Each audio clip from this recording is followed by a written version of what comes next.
Hello friends, welcome to study with Seema.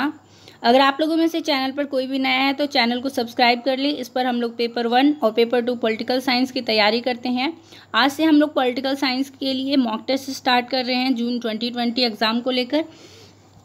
Last में आपके लिए क्वेश्चन फॉर यू दिया जाता है, तो उसका आंसर आप जरूर दें क्योंकि ये आप ही लोगों के लिए दिया जाता है। पिछली वीडियो में जो मैंने आपसे क्वेश्चन फॉर यू पूछा था वो था इंडियन ओपिनियन की स्थापना किस वर्ष में हुई थी। इंडियन ओपिनियन जो कि एक न्यूज़पेपर है, महात्मा गांधी द्वारा इसको स्टार्ट किया गया था। तो कब ये स्टार्ट की गई थी? ये 1904 में स्टार्ट की गई थी महात्मा गांधी के द्वारा। तो आज का आपका फर्स्ट क्वेश्चन है, किसने लिखा है कि राज्य के पास पूर्ण तर्क शक्ति है? Who wrote that state is perfected rationality? तो जल्दी से अपने आंसर को चूज़ करें और लास्ट में आप लोग कमेंट में ज़रूर बताएं कि आपके टोटल कितने मार्क्स आए हैं। तो इसका राइट आंसर क्या हो जाएगा? हेगल ने यह बताया है कि राज्य के पास पूर्ण तर्क शक्ति यानी कि परफेक्टेड रैशनैलिटी है। क्वेश्चन नंबर 2 है, निम्न में से कौन सी स्वतंत्रता आधुनिक राज्य में स्वीकार्य नहीं है? कौन सी वो लिबर्टी है जो मॉडर्न स्टेट में एक्सेप्टेबल नहीं है? दोनों ही मीडियम में क्वेश्चंस को दिया गया है, तो आप लोग आसानी से इसे सॉल्व कर सकते हैं। आपके ऑप्शन है नेचुरल लिबर्टी यानी प्राकृतिक स्वतंत्रता, बी सिविल लिबर्टी यानी नागरिक स्वतंत्रता, सी पॉलिटिकल लिबर्टी राजनीतिक स्वतंत्रता और डी इकोनॉमिक लिबर्टी आर्थिक स्वतंत्रता।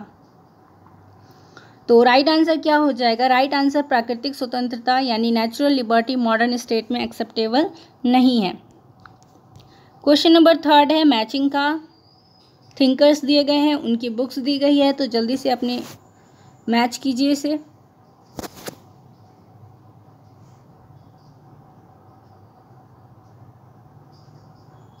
अगर आप लोगों ने अभी तक मैच नहीं किया है तो आप लोग इसे पॉज करके आसानी से टाइम लेके कर सकते हैं। जे.एस. मिल की पुस्तक का नाम है रिप्रेजेंटेटिव गवर्नमेंट, जो कि 1861 में पब्लिश होती है। तो ए का 4 ऑप्शन किस किस में दिया गया है? ऑप्शन बी और ऑप्शन सी में दिया गया है। ए ऑप्शन और डी ऑप्शन आपके यहीं पे कैंसिल हो जाएंगे। जेरेमी बेंथम की पुस्तक का क्या नाम है? An introduction to the principle of morals and legislation, जो कि 1789 में पब्लिश होती है। तो बी ऑप्शन का 3rd किस में दिया गया है? सिर्फ एक ऑप्शन में, तो ऑप्शन सी आपका बिल्कुल करेक्ट आंसर हो जाएगा। जॉन लॉक की पुस्तक का नाम है टू ट्रीटाइजेस ऑन सिविल गवर्नमेंट, जो कि 1689 में पब्लिश होती है।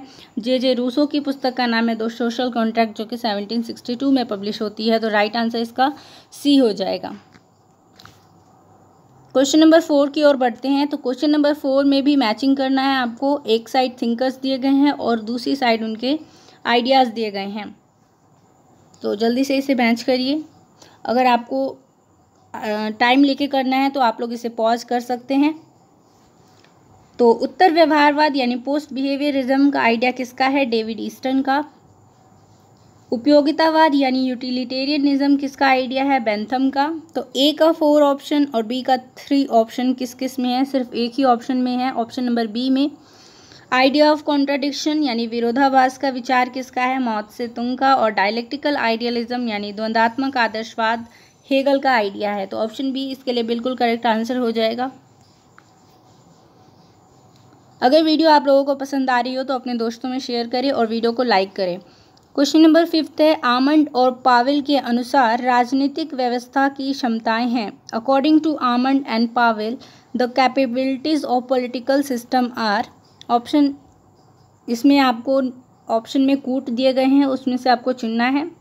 पहला है एडमिनिस्ट्रेटिव यानी शासकीय, दूसरा है रेगुलेटिव यानी नियामक, तीसरा है एक्सट्रैक्टिव यानी निस्सारक और चौथा है डिस्ट्रीब्यूटिव यानी कि वितरणशील।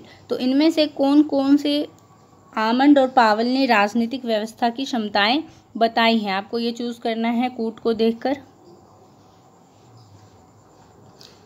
तो रेगुलेटिव, एक्सट्रैक्टिव और डिस्ट्रीब्यूटिव, ये 3 आमंड और पावेल के अनुसार राजनीतिक व्यवस्था की क्षमताएं हैं, शासकीय नहीं है। तो क्या कौन सा ऑप्शन सही हो जाएगा? ऑप्शन नंबर बी बिल्कुल करेक्ट आंसर हो जाएगा। 2, 3 और 4।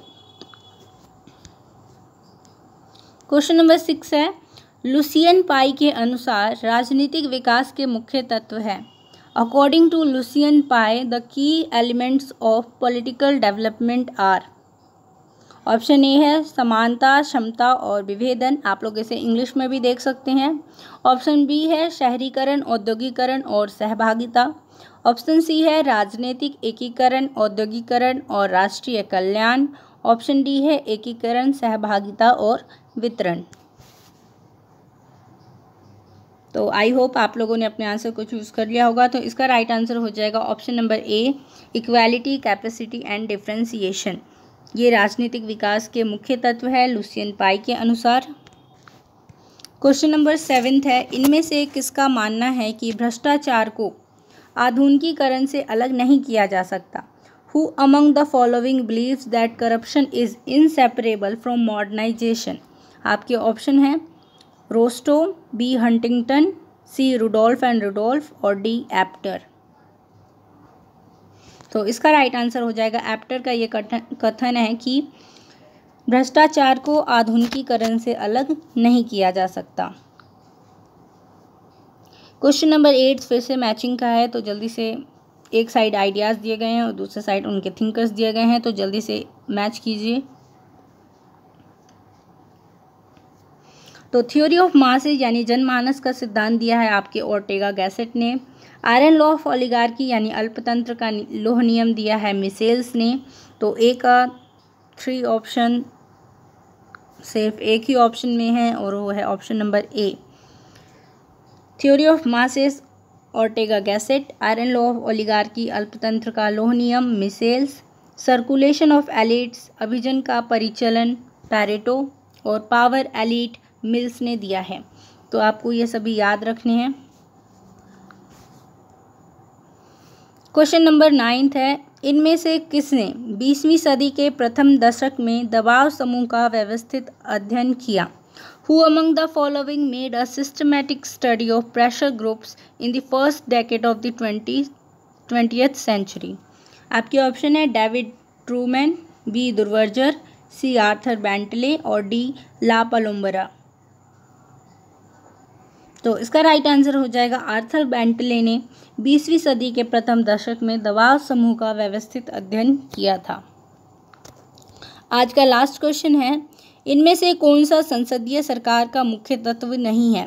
Which one of the following is not an essential features of the parliamentary form of government? आपके ऑप्शन है कलेक्टिव रेस्पॉन्सिबिलिटी यानी सामूहिक उत्तरदायित्व, फिक्स्ड टेन्योर यानी निश्चित अवधि, nominal head of the state नाम मात्र का राज्य अध्यक्ष, fusion of the executive and legislature कार्यपालिका और विधान पालिका का सम्मिश्रण। तो इसका राइट आंसर हो जाएगा फिक्स्ड टेन्योर यानी निश्चित अवधि संसदीय सरकार का मुख्य तत्व नहीं है। आज का क्वेश्चन फॉर यू है आपके लिए, यथोचित विधि प्रक्रिया किस न्यायिक पद्धति की विशेषता है? The due process of law is the characteristics of judicial system of. Option A है India, B UK, C USA और डी फ्रांस। तो आप लोगों को इसका आंसर कमेंट बॉक्स में करना है। ये क्वेश्चन फॉर यू आप ही लोगों के लिए दिया जाता है, तो आपको अगर आपने अभी तक वीडियो देखी है यहाँ तक तो आप लोग कमेंट ज़रूर करेंगे। तो इसी के साथ आज के लिए इतना ही। Thanks for watching, have a nice day.